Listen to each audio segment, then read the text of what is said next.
Thank you, Representative. Further discussion? Representative Post. Thank you, Madam Speaker. To the bill. To the bill. And I will stick to the script so that I do not endure the wrath of my staff once again for going off script. May I request the use of a visual aid? Representative Post requests unanimous consent that the rules be suspended, that he be allowed to use a visual aid. Is there any objection? Hearing none, so ordered.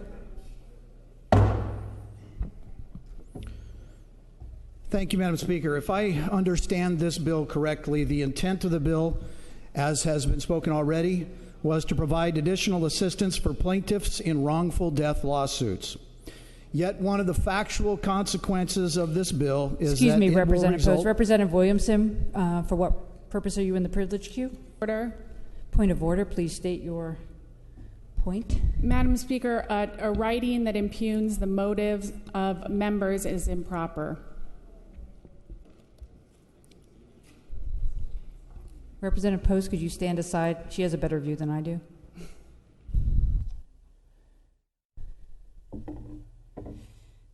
Representative, that visual aid is impugning. I'm going to anticipate what you're going to say here with the visual aid. Would you take down the visual aid, please? Okay.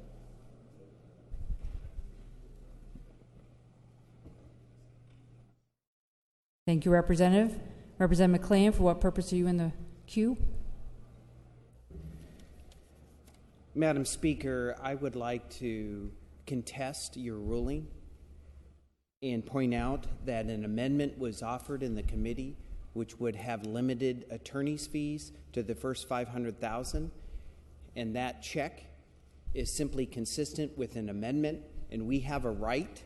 Representative, I believe that comment is not what goes germane. on in the hearing under the rules, and simply saying that what he is arguing about, that the recipient of the denial of this amendment are trial lawyers, is not impugning anyone who votes yes. He doesn't name a member.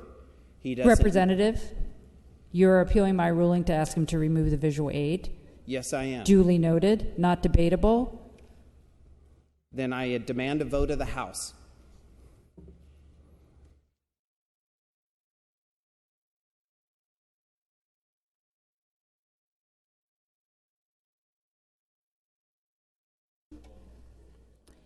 So members have the right to appeal decisions from the chair.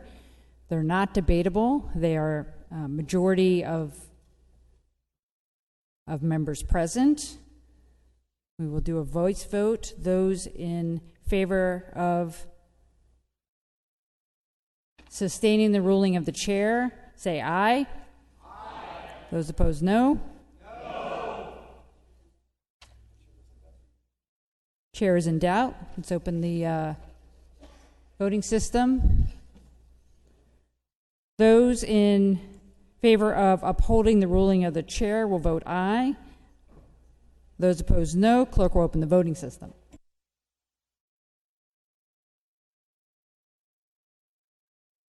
Representative Parrish, how do you vote? Parrish votes no. Representative Gilliam, how do you vote? Gilliam votes no. Representative Bueller, how do you vote? Bueller votes no. Representative Olson? No. Olson votes no. The ruling of the chair is sustained. Colleagues, we'll stand at ease for a moment.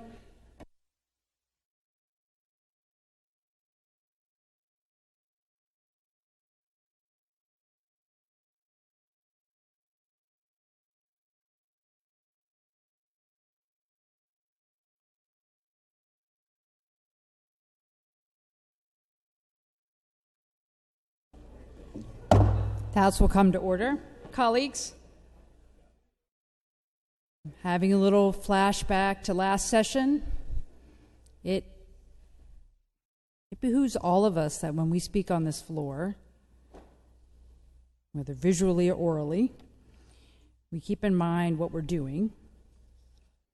My ruling that was an inappropriate visual aid stands. Nonetheless, it's always better to say I support something or I don't support something and not say something broadly like if you do this, therefore this. That gets very close and often crosses the line of imputing people's motives of why they're taking the vote that they're going to take. So let us all be cautious in our rhetoric today. Representative Springer, for what purpose are you in the privilege queue? I'm not any longer. Thank you, Representative. When we were last here, Representative Post, can we reset the clock from the top? Thank you, Representative. Okay. Thank you, Madam Speaker. Again, to the bill. To the bill. Again, as I say, if I understand the bill right, the intent of the bill is to provide additional assistance for plaintiffs in wrongful death lawsuits. Yet one of the factual consequences of the bill is that it will result in trial lawyers pocketing as much as $350,000 in additional profit. Now, that's $350,000 that will not go to the suffering families or loved ones that we have talked about already. That $350,000 is a 150% increase over what the trial lawyers currently bring in on the average wrongful death case.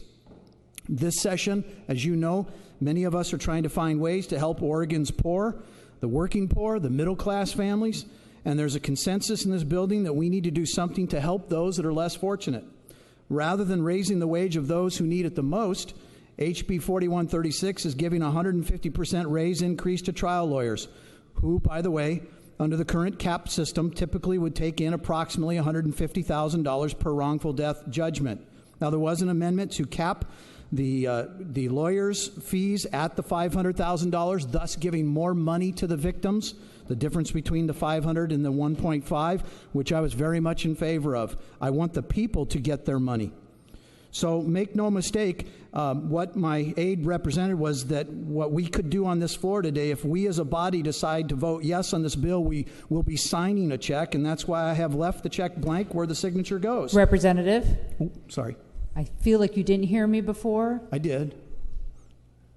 A lot of we statements there. Let's go to I statements. Thank you. I have the ability to void this check, tear it up, and recycle it as a good Oregonian. Thank you.